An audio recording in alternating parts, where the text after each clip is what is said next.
World Heart డేని ప్రతి ఏటా సెప్టెంబర్ 29న జరుపుకునేలా వరల్డ్ హార్ట్ డేని వరల్డ్ హార్ట్ ఫెడరేషన్ స్థాపించింది.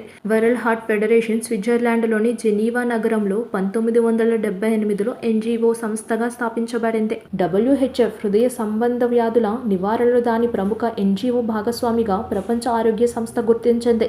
వరల్డ్ హార్ట్ డేని వరల్డ్ హార్ట్ ఫెడరేషన్ 1999లో వరల్డ్ హెల్త్ ఆర్గనైజేషన్ భాగస్వామ్యంతో మొదటిసారి స్థాపించింది. గుండె జబ్బులు మరియు స్ట్రోక్ యొక్క పెరుగుతున్న ప్రభావం గురించి అవగాహన కల్పించే లక్ష్యంతో మొదటి అధికారిక లాంఛనం సెప్టెంబర్ 24, 2000న జరిగింది. నివారణ పద్ధతులు, క్రమం తప్పకుండా ఆరోగ్య తనిఖీలు మరియు ఆరోగ్యకరమైన జీవనశైలి అలవాట్లను ప్రోత్సహించడం ద్వారా ప్రపంచ గుండె జబ్బుల భారాన్ని తగ్గించడంలో ప్రపంచ హృదయ దినోత్సవం కీలకమైనది. కార్డియోవాస్కులర్ వ్యాధులు ప్రపంచవ్యాప్తంగా మరణాలకు ప్రధాన కారణంగా లెక్క గడుపుతూ సంవత్సరానికి సుమారు 18.6 మిలియన్ల మరణాలకు కారణమవుతున్నాయి. ప్రమాద కారకాలపై మరియు వాటిని ఎలా నివారించాలనే దానిపై ప్రజలకు అవగాహన కల్పించడానికి ప్రపంచ హృదయ దినోత్సవం వంటి ప్రచారాలు చాలా ముఖ్యమైనవి. గుండె మనిషి అనే మంచి మూర్ఖత్వానికి మాత్రమే పరిమితి అయినది కాదు. భూమి మీద జీవిస్తున్న సుమారు అన్ని జీవాల్లో గుండె ప్రాణానికి మూలాధారమై ఉంది. అయితే ఇన్ని ఇతర జీవరాశుల్లో ఆలోచన కానీ, అనుభవ వ్యక్తీకరణ మీద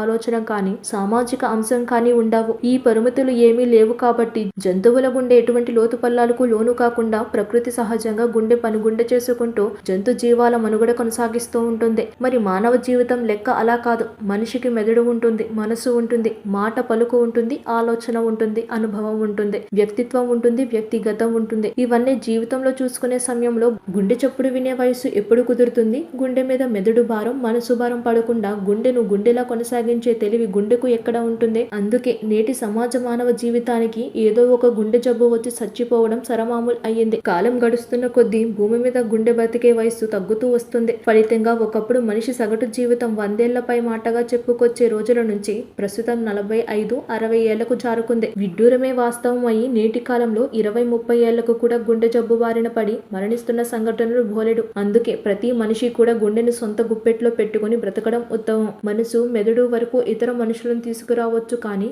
గుండె లోతుల వరకు తీసుకురావడం గుండె ఆరోగ్యానికి మంచిది కాదు. నేటి సాంకేతిక అభివృద్ధిలో ఇతర మనుషుల్ని ముఖానికి 2 ఇంచుల దూరంలో పెట్టుకొని చూడడం, వారి ప్రతిబింబ గుండె లోతుల వరకు జారుకోవడం సాధారణంగా జరుగుతుంది. ఇదే ట్రెండ్ గా బిజినెస్లు, సినిమాలు, పాటలు సాగుతున్నాయి. బహుశా ఎవరి గుండె కూడా వారి గుప్పెట్లో లేకుండా పోయింది ఈ రోజుల్లో. ప్రస్తుతం మనుషులు ప్రాణం గుండెల్లో కాకుండా సెల్ ఫోన్స్ లో పెట్టుకుని తిరుగుతున్నారనే చెప్పుకోవాల్సిన నిజం. ఇటువంటి సంశయుక్తుల నుంచి కూడా బయటపడేలా హిందూ సంప్రదాయం నుదుటకు బొట్టు పెట్టుకోవడం వంటి సులువులు మత సంస్కృతిలో కలిపి కొట్టింది. కానీ మతం అంటే ఎంతమంది మొగ్గు చూపుతారు, ఎంతమందికి మూఢనమ్మకంగా గోచరిస్తుంది? మతమే మనిషిని భక్తి పారవస్యాల్లో ముంచితే ఏంటి గతి? అందులోనూ సొంత గుప్పిట అనుకున్నప్పుడు దేవుడనే అనిశ్చితి ఎందుకు? మరి మన గుండెను మన గుప్పెట్లో పెట్టుకునే మార్గం ఏంటి? అసలు ఆ భూమి మీద మన గుండె మన గుప్పెట్లో పెట్టుకోవడం సాధ్యమేనా? ఈ మనిషి జీవితం ఇంతేనా?